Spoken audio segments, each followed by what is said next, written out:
Même au plus fort de la stratégie de la sale guerre de George W. Bush pour envahir l'Irak de Saddam Hussein en 2003, les positions étaient harmonisées au sein de l'exécutif américain. Le général Colin Powell a pourtant tenu la rhétorique de son commandant-in-chief le 14 février de la même année 2003 au Conseil de sécurité des Nations Unies, face à la poésie dévastatrice de la stratégie de guerre. Poésie d'un certain ministre français des Affaires étrangères, Dominique de Villepin, portant et assumant totalement l'opposition de sa vieille France de Jacques Chirac à la stratégie de guerre. Voilà ce qu'on appelle avoir une ligne claire, avoir une direction et la tenir. Et Dieu sait si au Sénégal, on est loin pour l'exécutif d'être dans une situation de ce niveau de tension pour que, à chaque fois qu'on évoque Karim Wade, ça semble panique à bord.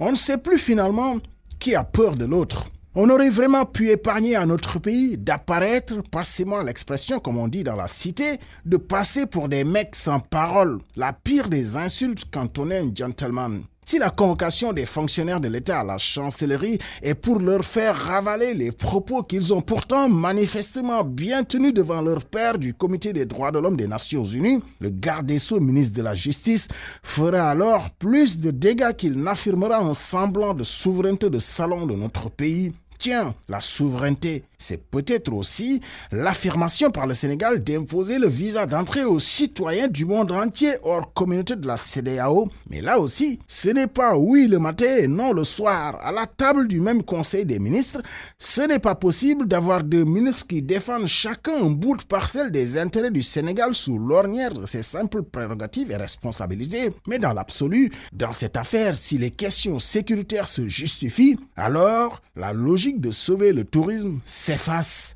car il n'y a pas de tourisme sans la sécurité. Et ça, c'est clair. C'est bien le terrorisme et son corollaire de dégâts qui ont mis par terre le tourisme en Tunisie et par la même occasion mis KO l'économie. Il faudrait juste qu'il y ait un peu plus d'harmonie. Et ce n'est pas pour rien d'ailleurs que certains ministères sont dits de souveraineté.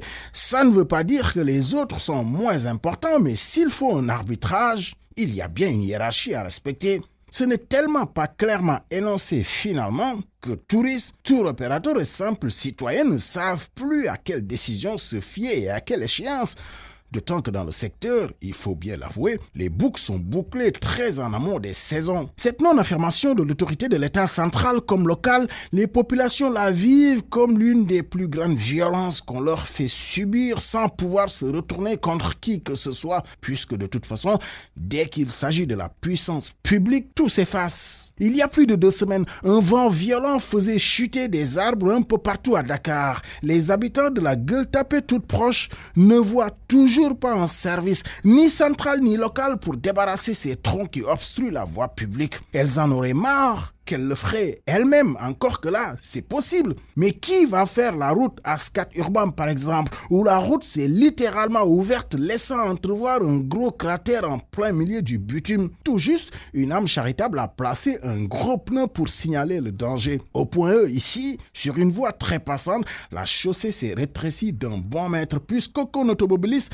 ne veut passer dans un grand trou sur le bord. C'est quand même ça, l'expression d'une violence caractérisée contre les citoyens. Nos impôts sont quand même prélevés à cet effet et il faudrait que l'autorité centrale comme locale rende un peu plus aux citoyens.